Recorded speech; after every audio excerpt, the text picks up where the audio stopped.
ನವರಾತ್ರಿ ವಿಶೇಷ ಕಾರ್ಯಕ್ರಮಕ್ಕೆ ಮತ್ತೊಮ್ಮೆ ಸ್ವಾಗತ ವೀಕ್ಷಕರೇ. ನಾವು ಶೈಲಪುತ್ರಿಯ ಪೂಜೆ ಬಗ್ಗೆ ಮಾತಾಡ್ತಾ ಇದ್ವಿ. ಮೊದಲ ದಿನ, ನವರಾತ್ರಿಯ ಮೊದಲ ದಿನ ಶೈಲಪುತ್ರಿಯನ್ನ ಪೂಜಿಸಲಾಗುತ್ತೆ. ಇದರ ಇನ್ನಷ್ಟು ವಿಶೇಷತೆ ಅಂತ ತಿಳ್ಕೊಳ್ಳೋಣ. ಗುರುಜಿ, ಶೈಲಪುತ್ರಿಯ ಬಗ್ಗೆ ಹೇಳ್ತಿದ್ರಿ. ಖಂಡಿತವಾಗಿ ಈ ಶೈಲಪುತ್ರಿ ಅಂತಂದರೆ ಹಿಮವಂತ ಮತ್ತು ಮೇನಕೆಯರ ಮಗಳಾಗಿ ಹುಟ್ಟಿದಂತಹ ಪಾರ್ವತಿಗೆ ಶೈಲಪುತ್ರಿ ಅಂದರೆ, ಶೈಲ ಅಂತಂದರೆ ಇಲ್ಲಿ ನಾವು ಬೆಟ್ಟ, ಗುಡ್ಡ ಅಥವಾ ಹಿಮವತ್ ಪರ್ವತ ಇತ್ಯಾದಿಗಳನ್ನು ನಾವು ಚಿಂತನೆ ಮಾಡ್ತೇವೆ. ಅದು ಶೈಲ ಅಂತಂದರೆ ಕಲ್ಲು ಅಂತ. ಅಂತಹ ಹಿಮವಂತನ ಮಗಳಾಗಿ ಹುಟ್ಟಿದಂತಹ ಪಾರ್ವತಿ ದೇವಿ ಸದಾ ಕಾಲದಲ್ಲೂ ಸಹಿತವಾಗಿ ಹಿಂದಿನ ಜನ್ಮದ ಪ್ರೇರಣೆಗೆ ಪ್ರೇರಣೆಯಂತೆ ಅವಳೇನು ಮಾಡ್ತಿದ್ಲು ಅಂದರೆ ಈಶ್ವರನನ್ನೇ ಮನಸ್ಸಲ್ಲಿ ಧ್ಯಾನ ಮಾಡ್ತಾ ಇದ್ಲು.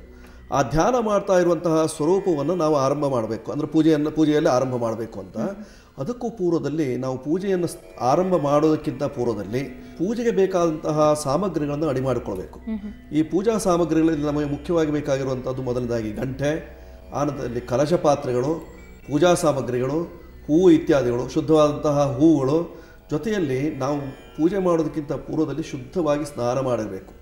ನಮ್ಮ ಅಂತಃಶುದ್ಧಿ ಬಹಿಶುದ್ಧಿ ಶುದ್ಧವಾಗಿರಬೇಕು.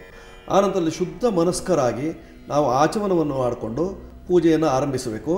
ಆರಂಭಿಸುವಂತಹ ಪೂರ್ವದಲ್ಲಿ ನಾವೇನು ಮಾಡಬೇಕು ಅಂತಂದರೆ ಮೊದಲು ಘಂಟಾನಾದವನ್ನು ಮಾಡಬೇಕು.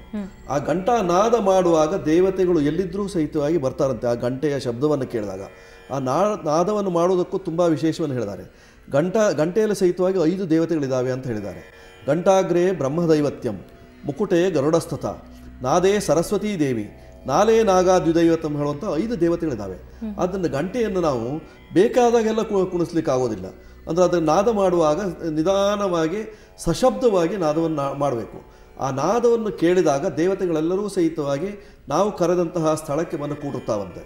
ಆ ಕೂತ ನಂತರದಲ್ಲಿ ನಾವು ಮಾಡಬೇಕಾದ್ದು ನಮ್ಮ ಆಸನ ಶುದ್ಧಿಯನ್ನು ಮಾಡ್ಕೊಳ್ಬೇಕು. ಆಸನ ಶುದ್ಧಿ ಆದ ನಂತರದಲ್ಲಿ ಸಂಕಲ್ಪ ಮಾಡುವಂಥದ್ದು ಬಹಳ ಮುಖ್ಯ.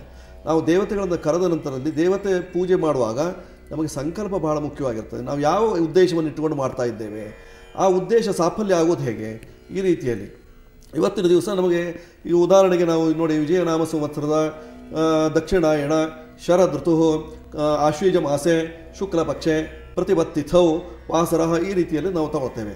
ತಗೊಂಡ ನಂತರದಲ್ಲಿ ನಾವು ಸಂಕಲ್ಪವನ್ನು ಮಾಡುವಾಗ ಎಡಗೈಯಲ್ಲಿ ಹೂ ಅಕ್ಷತೆಯನ್ನು ಇಟ್ಟುಕೊಂಡು ಬಲಗೈಯಲ್ಲಿ ಮುಚ್ಚಿ ಹಿಡಿದುಕೊಂಡು ಸಂಕಲ್ಪವನ್ನು ಮಮ ಸಹ ಕುಟುಂಬಸ್ಯ ಸಪರಿವಾರಸ್ಯ ಕ್ಷೇಮಾಯುರಾರೋಗ್ಯ ಐಶ್ವರ್ಯಾಭಿವೃದ್ಧ್ಯರ್ಥಂ ಶ್ರೀ ಶೈಲಪುತ್ರಿ ಅನುಗ್ರಹ ಪ್ರಾಪ್ತ್ಯರ್ಥಮ ಶ್ರೀ ಮಹಾಕಾಳಿ ಮಹಾಲಕ್ಷ್ಮಿ ಮಹಾಸರಸ್ವತಿ ಅನುಗ್ರಹ ಪ್ರಾಪ್ತ್ಯರ್ಥಮ ಪ್ರಥಮ ದಿವಸೆ ಪೂಜಾರಾಧನಂಚ ಕರಿಷ್ಯೆ ಅಂತ ನಾವು ಸಂಕಲ್ಪವನ್ನು ಮಾಡ್ತೇವೆ. ಅಂದ್ರೆ ಇದೊಂದು ರೀತಿ ವ್ರತದ ರೀತಿ, ಯಾಕಂದ್ರೆ ಗೌರಿ ವ್ರತವನ್ನ ಖಂಡಿತವಾಗಿ ಅದೇ ರೀತಿಯಲ್ಲೇ ನಾವು ಆಚರಣೆ ಮಾಡಬೇಕು.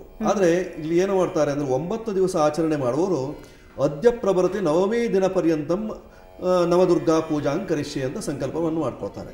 ಅದೇ ಬೇರೆ ಬೇರೆ ದಿವಸ ಮಾಡುವಂಥವ್ರು, ಈಗ 3 ದಿವಸ ಪೂಜೆ ಮಾಡೋರು ಇರ್ತಾರೆ, 5 ದಿವಸ ಪೂಜೆ ಮಾಡೋರು ಇರ್ತಾರೆ, ಅಥವಾ 9 ದಿವಸವೂ ಪೂಜೆ ಮಾಡೋರು ಇರ್ತಾರೆ. ಹೀಗೆ ಅಂದರೆ ತ್ರಿದಿನ ದೇವಿ ಪೂಜಾಂಗ್ ಕರಿಷ್ಯೆ ಅಂತ ಸಂಕಲ್ಪ ಮಾಡ್ಕೊಳ್ತಾರೆ.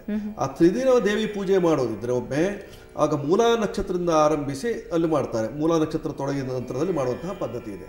ಮೊದಲನೇ ದಿವಸ ಆರಂಭ ಮಾಡುವಂತಹ ಸಂದರ್ಭದಲ್ಲಿ ಶೈಲಪುತ್ರಿ ಪೂಜಾಂಗ್ ಕರಿಷ್ಯೆ ಇದೇ ರೀತಿ ಸಂಕಲ್ಪ ಮಾಡ್ಕೊಳ್ಬೇಕು.